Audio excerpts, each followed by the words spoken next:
4 నెలలు ఏ దేశం వెళ్ళలేదు. ఆఫ్ఘనిస్తాన్ వెళ్ళాను. అక్కడ పానీపూరిని, బిర్యానీ తిన్నాను. అవయవాలు కనబడట్లేదు. గ్యాస్ అంతా ఎక్కువ అయిపోయింది అన్నారు డాక్టర్ గారు. కళ్ళకని చూశారు కదా, మచ్చలన్నీ వచ్చాయి బాగా. నేను ఎక్కువ కాలం బతకనండి. మీరు పెట్టే టెన్షన్కి ఇప్పుడు సడన్గా చచ్చిపోతా గ్యారంటీ. ఏంటైందంటే ఆ డాక్టర్ దగ్గరికి వెళ్ళింది, కిడ్నీ డాక్టర్ దగ్గరికి. కిడ్నీ డాక్టర్ గారి దగ్గరికి వెళ్తే గ్యాస్ అయిపోయింది, కిడ్నీలో గ్యాస్ అయిపోయింది, అవి ఏమో కనబడలేదు అన్నారు. నెల తక్కువ వెదవ అంటాడు వాళ్ళు.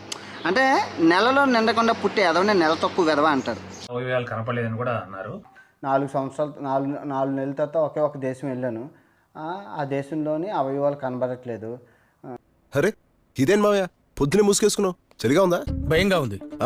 ఆఫీస్లో అడిగితే ఊరిళ్ళని చెప్పు, మరీ అడిగితే చచ్చిపోయానని చెప్పు. అదేంటి మావయ్య పొద్దునే అంత పెద్ద అబద్ధం? నిజాలు చెప్పలేం కాబట్టి. ఏంటా నిజం నాకు చెప్పు. అవయవాలు కనపడలేదని కూడా అన్నారు. నాకు ఇప్పుడు మీరు ఇచ్చిన 80 లక్షలు బాగానే ఉన్నది. ఇల్లు కొనుక్కున్నాము, మా ఆవిడకి వడ్డానం చేయించాను, నగలు చేయించాను, బాగానే ఉంది. అంటే నేను కొంచెం లావ్ అయ్యాను. అరే చేసిన తప్పుకు ఆల్రెడీ కాకా సగం చచ్చిండు, గట్లా పరేషాన్ చేస్తే కంప్లీట్ ఖతం.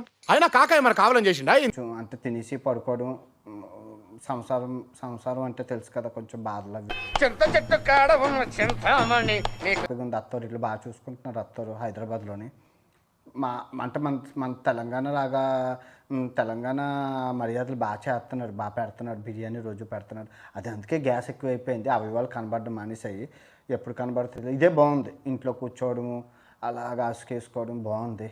డబ్బులు అలా అయిపోయాక మళ్ళీ నేను అవయవాల కోసం అడుగుతాను. అవయవాలు దానం చెయ్యాలి. నువ్వు 1000 రూపాయలు ఇచ్చినావా? నువ్వు ఇచ్చినావా? 1000 రూపాయలు ఇచ్చినావా? నువ్వు ఇచ్చినావా? ఎన్ని రోజులు అవుతుంది? 100 రూపాయలు ఇచ్చినా నువ్వు 100. కిడ్నీ కొనుక్కోవాలంటే దగ్గర 1.5 అవుతుంది. ఎవరిస్తారమ్మా కిడ్నీ కొనుక్కోవడం? అవయవం నిన్న 100 రూపాయలు తీసుకుని లాస్ట్ టైం నేను చచ్చిపోతున్నాను.